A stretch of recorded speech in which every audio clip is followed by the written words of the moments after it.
안녕하세요. 바다처럼 넓은 말씀 시워지의 박윤석 목사입니다. 오늘 묵상할 본문은 다니엘서 7장 15절에서 28절까지의 말씀인데요. 오늘은 28절 한 구절을 봉독하고 함께 묵상하도록 하겠습니다. 그 말이 이에 그친지라 나 다니엘은 중심에 번민하였으며 내 얼굴빛이 변하였으나 내가 이 일을 마음에 간직하였느니라. 15절에는 이렇게 시작하고 있습니다. 나 다니엘이 중심에 근심하며 내 머릿속의 환상이 나를 번민하게 한지라. 환상을 통한 다니엘의 반응은 의외로 근심하고 번민하는 것이었습니다. 이 번민이라는 것은요, 예전에 느부갓네살이 꿈을 꾸었을 때 번민했고, 그 꿈을 알고 해석하려고 할 때 다니엘이 당혹스러워할 때도 이 번민이라는 단어가 쓰였습니다. 그런데 지금 다니엘이 이 환상을 보고 그와 같이 번민하고 있다는 것입니다. 왜냐하면 이 환상은 다니엘의 지혜로도 쉽게 해석되지 않고 자신이 처한 현실과도 너무 불일치했기 때문에 괴로웠던 것입니다. 아직 벨사살 왕은요, 막 왕에 오른 상태이고 온 나라에 1000명이 되는 귀족을 다 불러가지고 연회를 베풀 만큼 겉으로 보기에는 전혀 무너지지 않을 강대한 나라여서 더욱더 그랬을 것입니다. 그래서 그 곁에 모셔선 자들 중에 그러니까 천사의 도움을 받아서 이 환상에 대한 해석을 듣게 됩니다. 천사의 해석에 따르면요, 네 큰 짐승은 세상에 일어날 네 왕들을 의미한다고 합니다. 특히 넷째 짐승은 모든 다른 짐승들과 달라서 아주 심히 무서웠지만 다니엘은 그 짐승을 더욱더 알고자 했습니다. 그런데 21절 이렇게 기록되어 있습니다. 내가 본즉 이 뿔이 성도들과 더불어 싸워 그들에게 이겼더니. 두렵게도 성도들은 넷째 짐승의 뿔에 패배한다는 것을 다니엘은 보게 됩니다.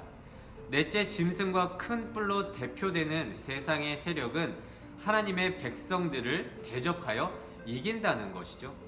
이것이 다니엘서가 바라보는 현실의식, 그 시대의 고통과 괴로움을 반영하고 있는 것입니다. 이 본문은 명백히 주전 2세기 중반에 이루어진 안티오쿠스 4세 에피파네스의 유대교 박해를 가리킨다고 볼 수 있습니다. 애굽 원정을 소득 없이 끝낸 그는 귀국길에 예루살렘의 반란 움직임의 소식을 듣고 잔인하게 그들을 짓밟아 버렸습니다.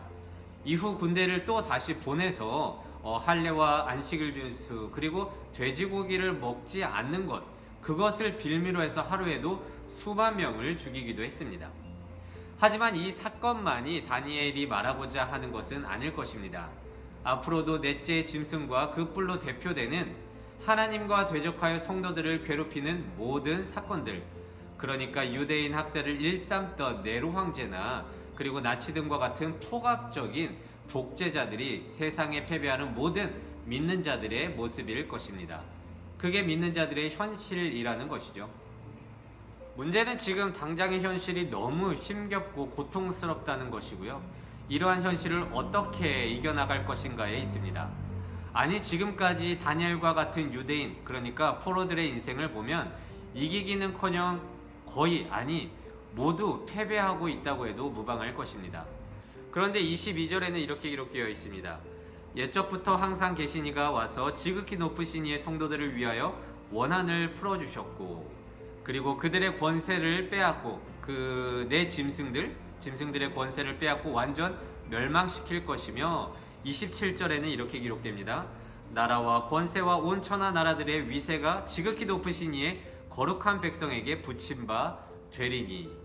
그러니까 상황은 복잡하고 현실은 아주 까다로울 수 있지만 이 모든 사태의 결국에는 하나님의 백성들이 나라를 얻게 되며 승리한다는 선포였습니다.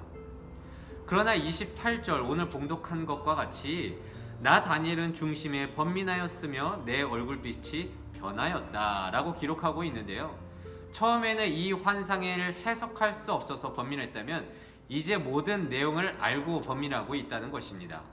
왜냐하면 아무리 하나님의 놀라운 역사로 인해서 궁극적으로 성도들이 승리를 하겠지만 그가 살아가고 있는 현실은 여전히 쉽지 않고 그런 변화가 가능할지 과연 사람의 그런 생각으로 상상이 안 될 정도였기 때문에 막막했을 것입니다. 즉 그날이 오기까지 이 말씀을 간직하고 인내하기에는 지금의 현실과 닥쳐올 미래의 간격이 아주 크다는 것이죠. 여러분은 어떠십니까? 믿음과 현실의 커다란 괴리 속에서 잘 인내하고 견딜 수 있겠습니까? 아마 거의 모두가 이런 말씀을 들을 때면 나는 잘 견딜 수 있어 라고 하지만 그 내면에는 그래도 나 때에는 하나님의 승리를 맛보지 않겠느냐고 생각할지도 모르겠습니다. 하지만 실제로 그것을 맛본 사람은 거의 없다고 해도 과언이 아닙니다. 아마 내가 살아있을 때 승리를 맛볼 수 없다고 한다면 많은 사람들이 중간에 포기할지도 모르겠습니다. 하지만 우리의 믿음은 소망을 통한 인내는 그러한 것이 아닙니다. 예전에 일본 개척교회에 다닌 적이 있었는데요. 그때 교회 성도가 늘지 않아서 목사님께서 아주 힘들어했던 적이 있습니다. 그래서 사람들이요, 이렇게 열심히 하는데도 불구하고 망하면 어떡하냐고, 정말 헌신하며 충성하며 선교까지 왔는데 이렇게 살다가 죽으면 세상 사람들이 비웃지 않겠느냐고 목사님에게 말했습니다. 그러자 이렇게 말했습니다. 그럼 그냥 그렇게 죽으면 되죠 뭐. 아무 결과 없이 죽으면 세상은 성도가 세상에 패했다고 보겠지만 마지막까지 흔들리지 않고 진리를 붙들었다면 그게 곧 승리이다 라는 것을 말하고 싶지 않았을까요? 저는 20년이 지난 지금도 목사님의 그 말이 아직도 생생하게 기억납니다. 그렇게 죽어도 그것으로 유의미하겠구나.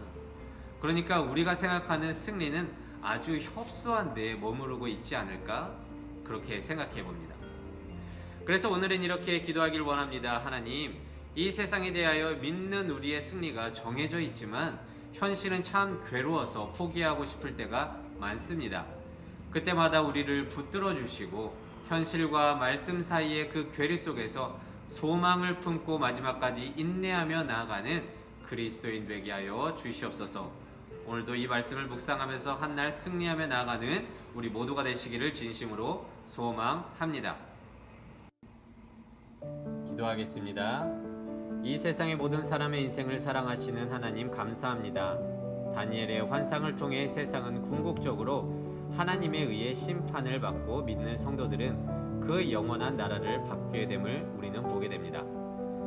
하지만 말씀과 현실의 괴리 속에서 우리의 믿음이 떨어지고 때로는 포기하고 싶을 때가 얼마나 많은지요. 그럼에도 불구하고 하나님, 그때마다 주의 말씀을 붙들고 절대 세상에 의해 하나님으로부터 멀어지는 일 없도록 우리를 보호하시고 붙들어 주시옵소서. 그 궁극적인 승리의 소망을 품고 평생을 살아가는 우리 되게 하여 주시옵소서. 감사드리며 이 모든 말씀 예수님의 이름으로 기도드립니다. 아멘.